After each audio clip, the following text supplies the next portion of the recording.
ንሴብሖ ለእግዚአብሔር። እንኳን ለጌታችን ለመድኃኒታችን ለኢየሱስ ክርስቶስ የስቅለት በዓል አደረሳችሁ። ይህ ሪያሊቲ ሚዲያ ነው። ጌታችን መድኃኒታችን ኢየሱስ ክርስቶስ ስቅለት በጲላጦስ ዘመን ጌታችን መድኃኒታችን ኢየሱስ ክርስቶስ ለሰው ልጅ በገባለት ቃል ኪዳን መሰረት ትንቢቱም ይፈጸም ዘንድ መከራን ተቀበለ። ጲላጦስ በ3 ሰዓት ይሰቀል ዘንድ ሲፈርድበትም መስቀሉንም ተሸክሞ በዕብራይስጥ ጎልጎታ ወደ ተባለው ቀራንዮ ወደሚባል ቦታ ወጣ። የራስ ቅል ስፍራ ቀራንዮ ጎልጎታ አዳም አጽም የተቀበረበት ቦታ ነበረ። በዚህም የአዳም መቃብር የሆነች ዋሻ አለች። የመስቀሉንም እንጨት በዚያ በምድር መካከል አይሁዶች ተተከሉት። የአዳም አጽም ቀድሞ ከአዳም ትውልዶች ሲተላለፍ ከኖህ ዘመን ደርሷል። ኖህም ወደ መርከቡ እንደ ታቦት አስገብቶት በኋላ መልከጼዴቅ ቀብሮታል። ጌታችን ከአዳም የራስ ቅል በላይ ሊያድነው መስቀሉ ተሸክሞ ተንገላታ። አይሁዶችም የቀራንዮ ዳገት እየገረፉ ከወደ ጫፍ አደረሱት። ሁለቱንም እንጨት አመሳቅለው አይኖቹ እያዩ እጆቹንና እግሮቹን ቸነከሩት። በዕለተ ዓርብ ቀትር 6 ሰዓት ላይ ተሰቀለ። ጌታችን የተሰቀለበት ሰዓት ፀሐይ በሰማይ መካከል በሆነ ጊዜ የጥላ መታየት በሚጠፋበት ወደ ሰው ተረከዝም በሚገባበት ነበር። ከ6 ሰዓት ጀምሮ እስከ 9 ምድር ጨለመች። ፀሐይ፣ ጨረቃ፣ ከዋክብት ብርሃናቸው ከለከሉ። ምክንያቱም የፈጣሪያቸውን እርቃን ይሸፍኑ ዘንድ ነበር። ቀትርም በሆነ ጊዜ ፀሐይ ጨለመ፣ ምድርም ሁሉ እስከ 9 ሰዓት ድረስ ጨለማ ሆነ ይላል ማርቆስ ወንጌል ምዕራፍ 15 ከቁጥር 33። በ9 ሰዓት በቀኝ የተሰቀለ ወንበዴ ስለ ጌታችን በሰማይ 3 በምድርም 4 ታምራትን ሲያደርጉ አይቶ በእውነት አምላክ እንደሆነ አመነ። አቤቱ በመንግሥት በመጣ ጊዜ አስበኝ ባለ ጊዜ በግራ የተሰቀለው ዳክርስ ግን እስቲ አምላክ ከሆነ ራሱን ያድን ብሎ ተዘባበተ። ፈያታዊ ዘይማን ግን እኛስ በበደላችን ነው የተሰቀልን፣ እሱ ግን ምንም ሳይበድል ነው፣ እንዴት በአምላክ ላይ ክፉ ነገርን ትናገራለህ ብሎ ገሰጸው። ፈያታዊ ዘይማን ጌታችን በጌትነት መንበረ ጸባዖት መንግሥት ሆኖ ታየው። እሱንም አይቶ ተዘከረኒ እግዚኦ በውስተ መንግሥትከ ቢለው ጌታችንም ዮም ትሄሉ ምስሌየ ውስተ ገነት ብሎ ደመ ማኅተሙን ሰጥቶታል። በኋላ ገነት ሲገባም መልአኩ አንተ ማነህ? አዳም ነህ? አብርሃም ወይስ ይስሐቅ እያለ ጠይቆታል። መልአኩም ሳያውቅ የጠየቀ ሆኖ አይደለም። እንኳን በመጨረሻ የጸደቀ ፈያታዊ ቀርቶ በዘመናቸው የኖሩ ጻድቃንን ያውቁታል። አዳምን፣ አብርሃም፣ ይስሐቅን ሳያውቅ ቀርቶም አይደለም። ነገር ግን ሊቃውንት ሲተረጉሙ አዳም ነህ ማለቱ የአዳምን ያህል ሥራ አለህን? አብርሃም ነህ ሲለውም ደግሞ የአብርሃምን ያክል ሥራ አለህን ለማለት ነው በሚል ይተረጉሙታል። በጌታችን ኢየሱስ መስቀል አጠገብም የእናቱ እህት የቀለዮጳ ሚስት ማርያም መግደላዊት ማርያም ቆመው ነበረ ይላል በዮሐንስ ወንጌል ምዕራፍ 19 ቁጥር 25 ላይ እንደተጻፈው። እነርሱም ማርያም መግደላዊት፣ የታናሹም ያዕቆብና የዮሳ እናት ማርያም፣ የዘብዴዎስ የልጆቹ እናት ሰሎሜም ነበሩ ይላል። ጌታችን ኢየሱስ ክርስቶስ በመስቀል ላይ ከተናገራቸው የአደራ ቃላት አንዱ እመቤታችን ለቅዱስ ዮሐንስ መስጠቷ ነው። ለወዳጁ ዮሐንስ ከስጦታ ሁሉ በላይ የሆነ ስጦታ የሆነች እናቱን እናት ትሁን ብሎ ሰጠው። እነኋት እናትህ፣ እነሆ ልጅሽ። የዮሐንስ ወንጌል ምዕራፍ 19 ቁጥር 26። በኋላ ወደ ቤት ወሰዷት። 15 ዓመትም አብራው ኑራለች። በዚህም የዮሐንስ ቤት በአቢዳራ ቤት ትመስላለች። እመቤታችንን የሚያጽናናትን ወዳጁ ዮሐንስን ሰጥቷታል።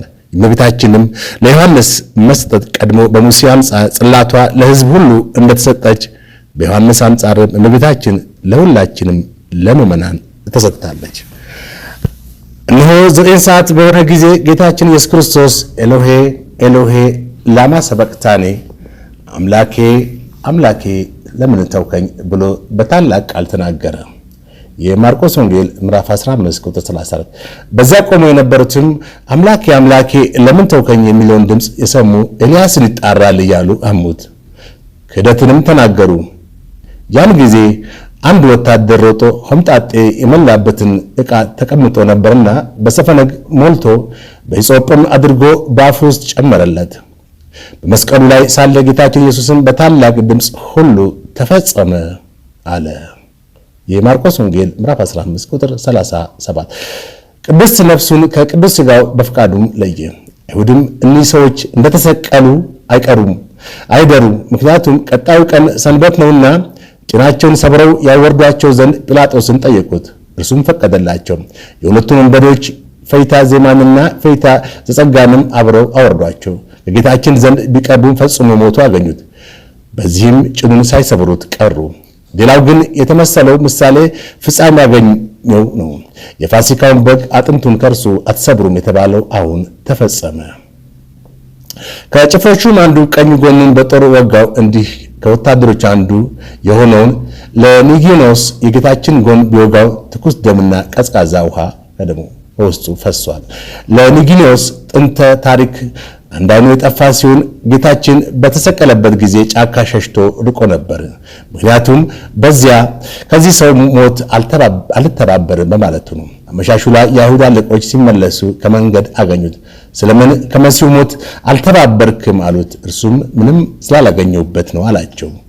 ከዚህም በኋላ እንደ ሕጋቸው እንደሚቀጡት ቢነግሩት የወጣ ሄዶ የጌታችንን ጎን ሲወጋው ደሙ በዓይኑ ላይ ፈሰሰ።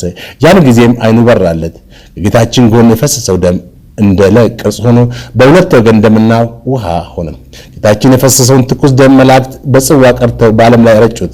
ይህም መሠረተ ሆኖ ዛሬ ቤተክርስቲያን የሚታነጸው የጌታችን ደም የነጠበበት ነው ይላል።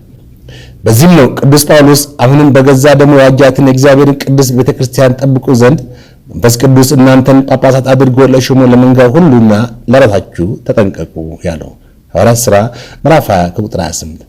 ከጌታ ጎን የፈሰሰው ውሃ ደም ምዕመናንን የልጅነት ጥምቀትን ስንጠመቅ ውሃውን ካህኑ ሲባርከው ማየት ገቦ ይሆናል። ቅዳሜ ከቀደመው በተለየ መልኩ የጌታችን መከራ በማሰብ በጾም ታስባ ለምትውል የተሻረችው ቅዳሜ ወይም ቅዳሜ ሹር ትባላለች። የቅዳሜ ጌታችን ሥጋውን በመቃብር የዋለበት በመሆኑ እኛም እንደ ሐዋርያት የትንሣኤውን ብርሃን ሳናይ እህል አንቀምስም በማለት በጾም ስለምናሳልፈው ነው። ቄጠማውንም ምዕመናን እስከ ትንሣኤው ሌሊት በራሳቸው ላይ ያስሩታል። የቄጠማው አመጣጥና ምስጢሩም ከአባታችን ከኖህ ታሪክ ጋር የተያያዘ ነው። ምድር በጥፋቷ በጠፋችበት ወቅት የኖህ ታማኝ መልእክተኛ ርግብ የውሃዋን መጉደል ያበሰረችው ቄጠማ ይዛ በመግባት ነበር።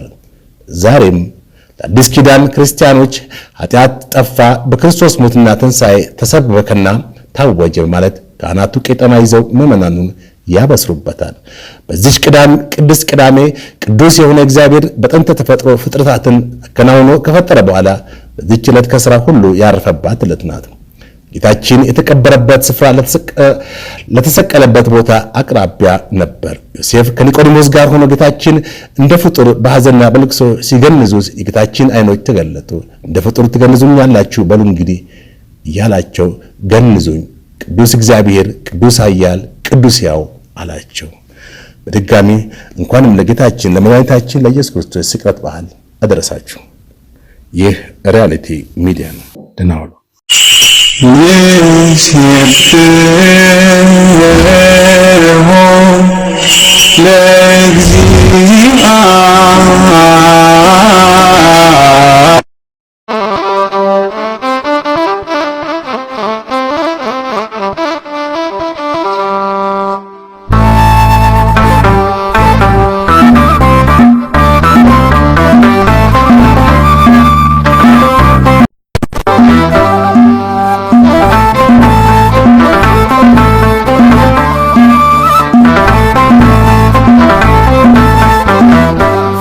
ፍቅርሽ ኢየሱስ